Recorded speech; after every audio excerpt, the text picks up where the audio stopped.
All right, now to President Trump's fight against narco-terrorists on all fronts. The U.S. taking out another boat off the South American coast suspected of smuggling drugs for Colombian rebels. 3 people were killed. Let's take a look at what's going on in this war against narco-terrorism. Over the past 60 days, there have been 6 attacks on narco-terrorism in their boats, starting in September. Now, the fight is taking a financial turn as President Trump targets foreign aid to drug smuggling countries. Here's some context. This year, the U.S. has given Colombia $200 million in aid, and President Trump is saying that is going to end.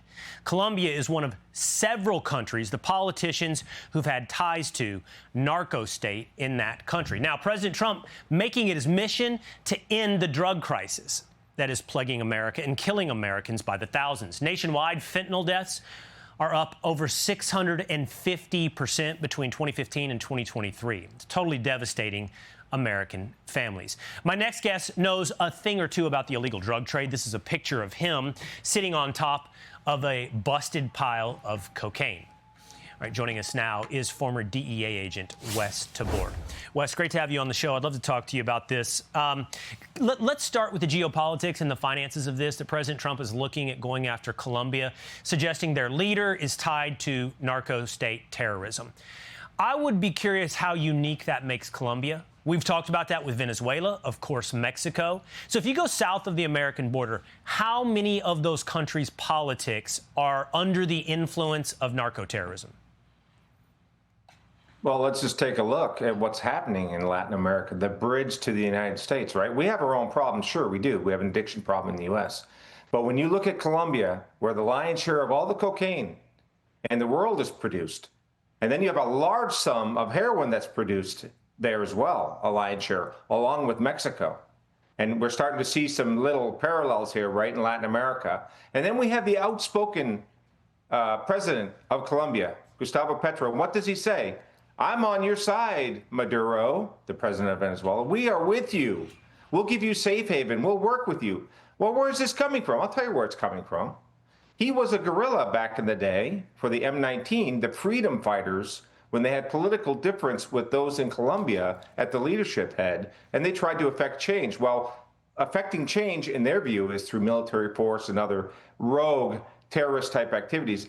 He then became the mayor of Bogota, and now he's the president. So that harkens back to the real issue is, are we going back to a Panama type situation? I think we are. Well, that's just Colombia. And as I mentioned, there's also Mexico and Venezuela. Now, I don't know what's happening right now in Nicaragua and Honduras, but I do know that fentanyl originates in India and China. Fentanyl in particular, the precursor chemicals originate in India and in China. My curiosity for you is, the president is trying to get a lot accomplished with China. There's a lot on the table. There's military in the South Pacific exercises. There's trade. Do you think in these relationships with China that the president can and will prioritize doing something about those precursor chemicals of fentanyl making their way into Latin America? Well, let's break it down. We got 90% of the fentanyl that comes into Mexico that infiltrates into the United States, mixed with narcotics and other things. 90% comes from China. A very small percentage comes from India. So where are we going to focus? Of course, like you said, China. We know, and we've heard it over and over and over from the Trump team, from the president down to DOJ, that China has to act. And we're not just talking about these overbloated kind of actions they kind of throw up saying, oh, we're fighting we created new laws, we're doing this, we're doing that. Well, let me tell you something. There is something that's going on between these countries because they're posturing up saying that they're going to stop it. But in reality, they want it to flood our country, just like Venezuela, going back to Hugo Chavez. This is a concerted effort to destroy the fabric of the United States. And I'm telling you right now, Trump is the only president, the only one that I can remember in my 35 years of this business in law enforcement that's taken the fight directly to him. And they're not going to ignore him.